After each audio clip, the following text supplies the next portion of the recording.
ਪੁੱਤਰ ਮੋਏ ਨੀ ਭੁੱਲਦੇ ਆਲਮਾਂ, ਭਾਵੇਂ ਹੋ ਕੇ ਮਰਨ ਫਕੀਰ। ਉਹ ਭੈਣਾਂ ਕਿਵੇਂ ਜਿਉਂਦੀਆਂ, ਮਰ ਗਏ ਜਿਨ੍ਹਾਂ ਦੇ ਵੀਰ। ਸਭ ਪਰਦੇਸੀ ਦੇਖੋ ਵੀ ਵਜ਼ੀਰ ਬਣ ਕੇ ਮਾੜੀ ਸਾਨਾ ਰਹਿ ਕੇ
मोहम्मद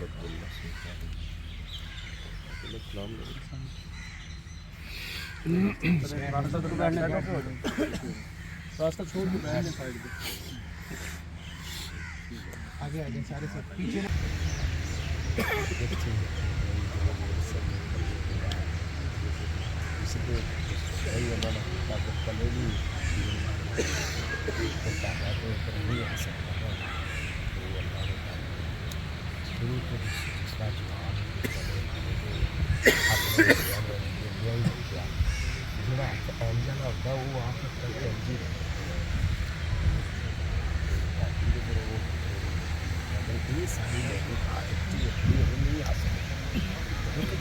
आदत इंसान में ज़्यादा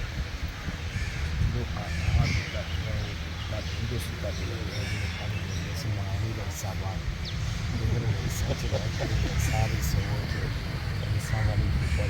सही तो अल्लाह ने कर इस काम को तोड़ रहा तो फिर जिंदगी की बात जो होता वो भी होगी जाली भी होगी खाओगी पियोगी है उधर भी आगे आगे चीज़ें करके आपका माहौल ही ऐसा रखा अल्लाह ने। मैं आज इसीलिए आया था कि मैं मोहल्ला साहब को ना बस खुश करना है, इस गम से निकालना है और आपकी ज़रूरत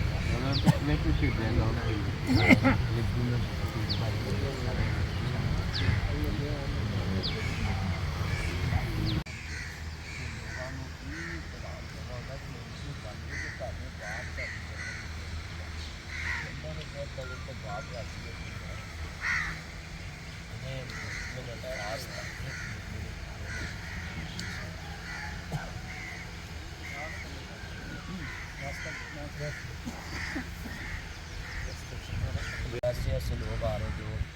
उसको भी नहीं कभी अपने की वाजदा में मेरे लिए बहुत जुदत तो बहुत है ही लाला मौलाना साहब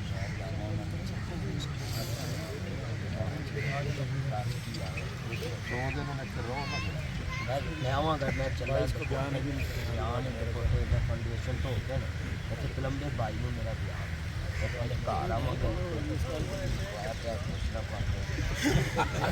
उसामा भी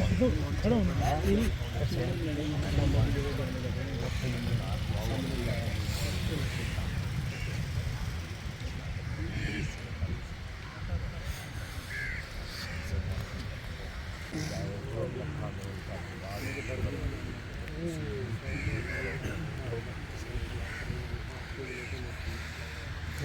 अच्छा जी,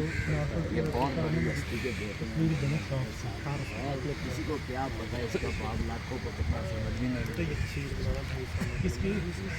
अच्छा जी